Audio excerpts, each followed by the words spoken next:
welcome to Midday Update. Coming up are the headlines for the state. Minister of State Muraleedharan arrives in Muscat to boost India-Oman bilateral ties. Program on principles guiding state policy begins. Jordan strives to cement ties with Oman in economic field. IAF jet scrambled after bomb threat on board China-bound Iranian passenger jet over India. Around 1,700 people killed and over 12,800 injured in Pakistan's rain and flood. Bolsonaro to face Lula in runoff to Brazil president poll. It was amazing how we won the past two games, says Moeen Ali after England clinched series against Pakistan. Snake interrupts play during second India-South Africa T20 international. Match resumes after few minutes. Those are the headlines. Now for the local stories for the day. The Minister of State for External Affairs and Parliamentary Affairs, V. Muraleedharan, arrived in the capital city of Oman, Muscat, on Monday for a two-day visit to deepen ties between both the countries. As per a statement issued by the Ministry of External Affairs, the Union Minister will be in Oman from October 3rd to 4th. This will be his second visit to Oman and a part of the periodic exchange of high-level visits to reinforce a shared commitment to an ever-growing relationship between both the countries. Muraleedharan, during his visit, will meet the Foreign Minister of the Sultanate of Oman, Syed Badr bin Hamad bin Hamoud Al Busaidi, and other senior dignitaries and engage in discussions on bilateral, regional and international issues of mutual interest. He will participate in a community reception and interact with a wide cross-section of the Indian community in Oman, particularly those in the health, education, business and social service sectors, as per the statement. The Union Minister last visited Oman from 15 to 17 December 2020. In 2018, Prime Minister Narendra Modi also visited Oman, while External Affairs Minister S. Jaishankar visited Oman in 2019. In recent months, Foreign Minister of Oman Syed Badr Al Busaidi visited India in March 2022, and Qais bin Mohammed Al Yusuf, Minister of Commerce, Industry and Investment Promotion, visited India in May 2022. India and Oman share warm and friendly relations underpinned by historical and cultural linkages and strong people-to-people ties. As per the MEA statement, the visit will provide an opportunity to comprehensively review the state of bilateral relations between India and Oman and to chart pathways to further deepen and strengthen it. Acting in cooperation with the Foreign Ministry, the Ministry of Labour on Sunday started a 5-day program on fundamental principles guiding state policy. The program, the seventh in a series, was opened at the Diplomatic Institute by Dr. Mahad Saeed Bawain, Minister of Labour. It is attended by 50 Director Generals and state officials of equivalent ranking. Syed Salim bin Musallam Al Busaidi, Human Resources Development Under Secretary at the Labour Ministry, said that the 7th edition of the program features many visions for improving performance and developing tools of institutional action. The program reflects the major efforts exerted by the Ministry of Labour, the Foreign Ministry and other institutions to forge a true partnership based on multifaceted concepts serving the public interest, said Syed Salim, adding that the program marks a turning point in national action. Amjad Al-Kuwaihi, ambassador of the Hashemite Kingdom of Jordan to the Sultanate of Oman, said that the two countries share model relations based on their deep-rooted historical ties. In a statement to Oman News Agency, Al-Kuwaihi pointed out that fraternal relations gained further strength and continuity under the wise leaderships of King Abdullah II of Jordan and His Majesty Sultan Haitham bin Tariq. Al-Kuwaihi underscored the significance of ongoing coordination between the two countries on various regional and international issues, with the objective of unifying political visions in a manner that serves the interests of the two countries and the cause of Arab nation. Jordan views with optimism and confidence its relations with Oman during the reign of His Majesty Sultan Haitham bin Tariq, who is keen on utilizing the outcome of bilateral relations for common benefits, as well as enhancing the Arab action. Oman is progressing with confidence, moving from success to success, and the future is promising, said Al-Kuwaihi. He added that credit goes to the late King Hussein bin Talal and the late His Majesty Sultan Qaboos bin Said for establishing these bilateral relations based on grounds of goodness, love and peace more than 50 years ago. The two leaders navigated the two countries prudently during hard times and developed them into icons of progress and prosperity that set a model in the region, he pointed out. Al-Kuwaihi also laid emphasis on the role of the private sector, which he said shoulders a major responsibility for developing investment opportunities. Those are the local stories. We'll take a short break and we'll be back with international news. Stay tuned.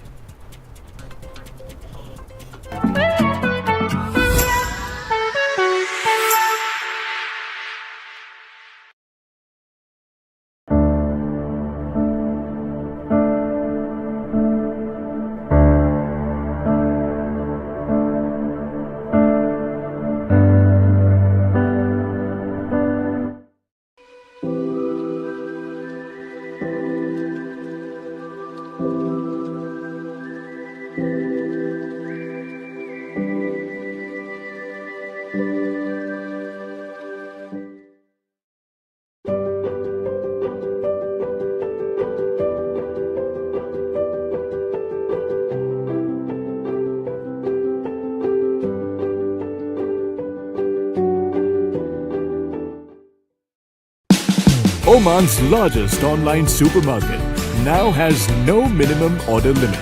From grocery to household items, Rafiq has everything that you want.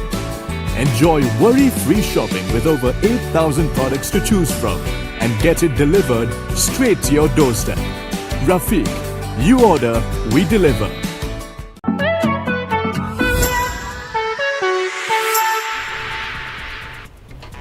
Welcome back to Midday Update. Now for the international stories. Indian Air Force fighter jets were scrambled to intercept an aircraft with its origin in Iran and headed to China, which was moving towards New Delhi airspace. According to sources, inputs were received at 9:20 a.m. by Delhi police about a bomb threat on board a Mahan Air flight headed to Guangzhou in China from Tehran in Iran. It triggered an alert and permission was not granted for the plane to land in Delhi, and the plane was instructed by air traffic control to divert to Jaipur. Reportedly, the pilot refused to divert the plane, following which Indian Air Force jets were scrambled to intercept and escort the plane. The aircraft was headed to China as its final destination had entered Indian airspace when the alert from Indian Air Traffic Control was shared with the plane.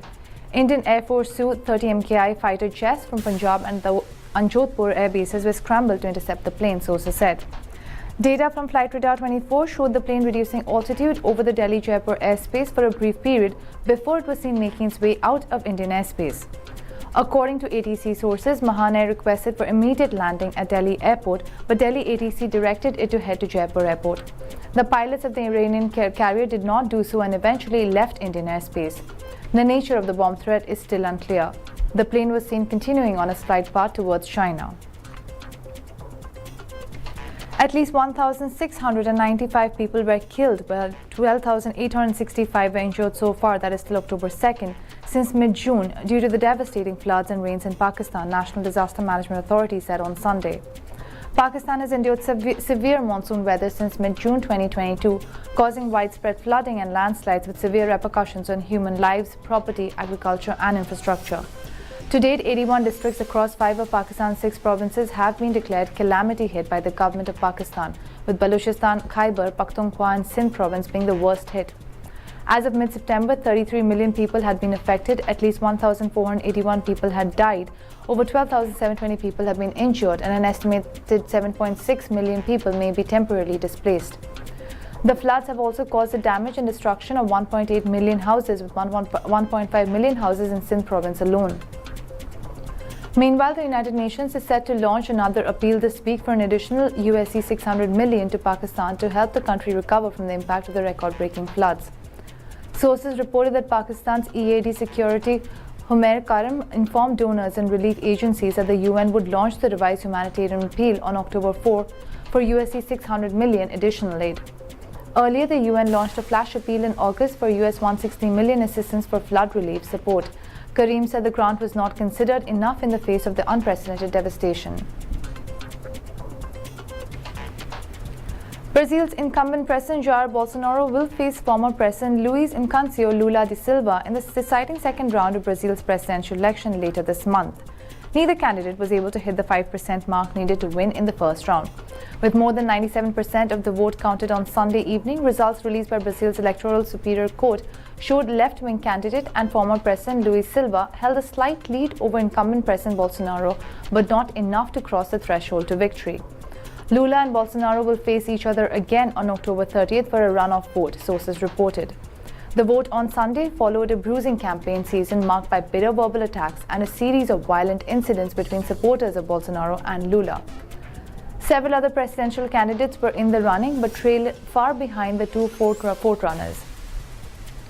Voters also cast ballots for new state government, senators, federal and state deputies for the country's 26 states and the federal district. While there were nearly a dozen candidates on the ballot, the race was dominated from the outset by Lula and Bolsonaro, two titans of Brazilian politics. Those are the international stories. We'll take a short break and we'll be back with sports news. Stay tuned.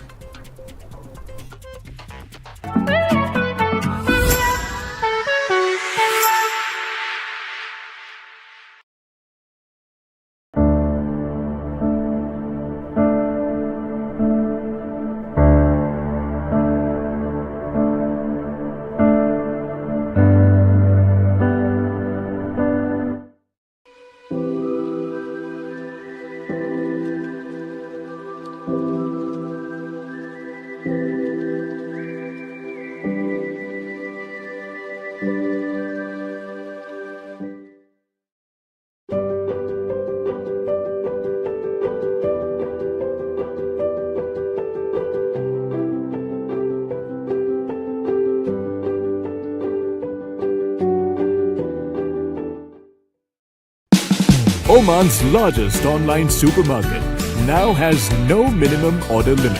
From grocery to household items, Rafiq has everything that you want. Enjoy worry-free shopping with over 8,000 products to choose from and get it delivered straight to your doorstep. Rafiq, you order, we deliver.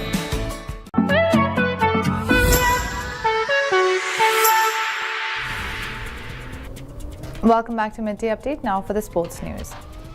Following his side's 67-run win over Pakistan in the 70-20 international, England skipper Moeen Ali expressed happiness with his team's overall performances in the final two games and thanked the Pakistan Cricket Board for the smooth organisation of the series. An unbeaten half-century by David Malan and a dominant show from Pacers helped England seal the highly entertaining T20 international series after a 67-run win against Pakistan, the seventh and final match in Lahore on Sunday. Brilliant game for us. We played well from the start. I thought our bowling was outstanding throughout the series. We bowled really well. When the team is batting like that, it gives a lot of confidence. Credit to the boys for the way they played. We needed two must-win games. It was amazing to see how we won the last two games. Also shows the depth we have in our squad.